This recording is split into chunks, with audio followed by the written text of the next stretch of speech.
ఆత్మీయ మానవ పిల్లలందరికీ ఆశీర్వాదపూర్వకంగా తెలియజేయింది ఏమనగా, ఇంకెవరెవరికి లక్ష్మీనారాయణ గారికి ఇలాంటి వాళ్ళకి ఉద్యోగాలు తీసేయడాలు ఇలాంటి పనులన్నీ చేసిన వాళ్ళు ఇప్పటికైనా తెలుసుకోండి, మీరు మనుషులుగా బతకలేరు. ఎలాగన్నా మనం మనుషులుగా బతికేద్దాం, మన వాళ్ళు ఒకటి అయిపోదాం, ఇలా కొందరు ఒకటి అయిపోదాం. అనేకులు దెబ్బ కొట్టేసి పాపం నాలుగులు కోసేసిన వాళ్ళు వీళ్ళందరూ మా ఆత్మను శాంతించి మనం ముందుకు వెళ్ళాలంటే మాస్టర్ మైండ్ పట్టుకోవాలా, అందరిని మైండ్లుగా కాపాడుకోవాలా, మీరు మైండ్లుగా బతకాలా. అంటే మీరు మనుషులుగా బతికేయటమే కంగారు పడిపోవడం, అదొకటే పొరపాటు. ఎలాగన్నా మనుషులుగా చూడటం, రహస్య పరికరాలు ఉపయోగించుకుని ఇప్పుడు కూడా నేను ఇక్కడ రూమ్లో ఎలా పడుకుని ఉన్నానో చూడటం కూడా మీరు చేస్తున్న పొరపాటు. నాతో కమ్యూనికేట్ అవ్వట్లేదు, కమ్యూనికేట్ అవ్వండి. ఎక్కడోళ్ళు అక్కడ కమ్యూనికేట్ అవ్వండి, చక్కగా సాక్షులు బట్టి మాట్లాడండి. అంతేగాని మేము మనుషుల కొద్దీ ఏదో ఒకటి చెబుతాం, ఏదో చేస్తాం, ఎవరి మాట వినకండి. జడ్జిలు కానీ, ఎవరు పోలీస్ వ్యవస్థ కానీ, గురువులు కానీ, మేధావులు కానీ, పండితులకు కానీ, వ్యక్తులు ప్రతి ఒక్కరు చెబుతున్నాను, నేననేవాడు ఎప్పుడు చచ్చిపోయాడు. నేను మనిషిని, నేను మా వాళ్ళు మీ వాళ్ళు, ఇక్కడ అక్కడ ఎటువంటి ప్రాంతీయవాదం ఏది పనికిరాదు. ఇప్పుడు ఈ ప్లానెట్లన్నీ ఒక అలైన్మెంట్లోకి వచ్చిన పరిణామంలో 144 సంవత్సరాలు తర్వాత జరిగిన పరిణామాలు, విశేష పరిణామాలు ఏమున్నా కూడా ఇవన్నీ మైండ్ ఆధీనంలో ఉన్నాయి.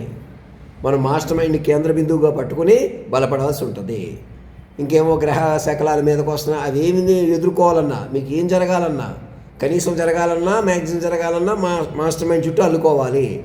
ఇలా మాట్లాడితే ఇలా అమలైన తీరు చూసారా, మీరు నేను ఇప్పటికి ఏం చెప్పాను, ఎవరి గురించి ఏం చెప్పాను, ఏం జరిగింది కూడా కాదు. ఇలా మాట్లాడితే ఇలా అమలైన తీరుని డెవలప్ చేసుకోవాలా. ఆడతనం మొగతనం ఒక చోట పలికిన తీరు మీరెవరూ కాపీ కొట్టలేరు, అది పెరుగుతుంది. మీరు పెరిగిన కొలది, మీరు కూడా మైండ్లుగా పెరిగిన కొలది మైండ్ పెరుగుతుంది. మా ఆత్మలింగం లాగా మహాశక్తి వలె. అర్థమవుతుందండి. మాస్టర్ మైండ్ కేంద్ర బిందువుగా పట్టుకోవాలా, వాక్ విశ్రూపంగా పట్టుకోవాలా. అలా పట్టుకోక వెనక్కి తిప్పేసేయడం వల్ల సాటి మనుషులకి హాని చేశారంటే ఎంత దుస్థితికి వచ్చారో ఆలోచించుకోండి. ఇప్పటికైనా తేరుకోండి, మైండ్లుగా తేరుకోండి, మైండ్లుగా ముందుకు రండి. ఇంకా మా కోసం మనిషిగా ఎదురు చూడకండి. మా దగ్గరికి డిజిగ్నేటెడ్ వెహికల్ వేసుకుని ఎందుకు రమ్మంటున్నాం? పట్టుకోవడమే వల్ల పట్టుకోవాలి మమ్మల్ని. మాస్టర్ మైండ్కి పట్టుకోవాలి. వేరే విధంగా నేనేదో మాట్లాడతాను, నాకేదో చెబుతాను లాంటి పద్ధతి పనికిరాదు. ఇక ఎవరు ఏదో ఒకటి మాట్లాడకూడదు. ఇక సాక్షుల ప్రకారం ఆల్రెడీ జరిగిన, తెలుసుకోవాల్సిన, వినవలసిన అదే శాశ్వత ప్రభుత్వం.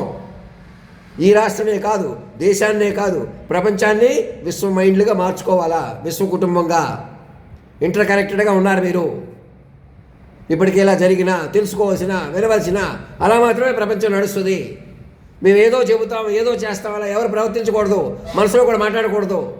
ఎవరి ఇష్టం వచ్చిన వాళ్ళు మాట్లాడటం కానీ ప్రవర్తించడం కానీ చేయకూడదు.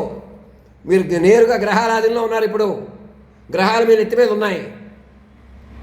సూక్ష్మంగా ప్రవర్తించడం వల్ల, తపస్సుగా బతకడం వల్ల పరిస్థితి మీ చేతిలోకి వస్తుంది. చుట్టూ ఉన్న వాతావరణం కానీ, ఇలాంటి కరువు విపరీతాలు కానీ అన్నీ మీ మైండ్ల వల్ల సెట్ అవుతాయి.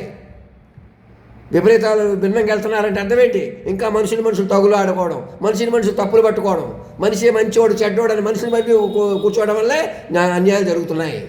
కంట్రోల్ రావట్లేదు. మైండ్లు కొద్దీ పెంచుకోవాలా. ఇప్పటికే సర్వం నడిపిన మైండ్ని చిత్తచాంచల్యం, చిత్తులాసం కరగబట్టి మీరందరూ మైండ్లుగా బలపడాలి. ధర్మో రక్షతి రక్షత, సత్యమేవ జయతే.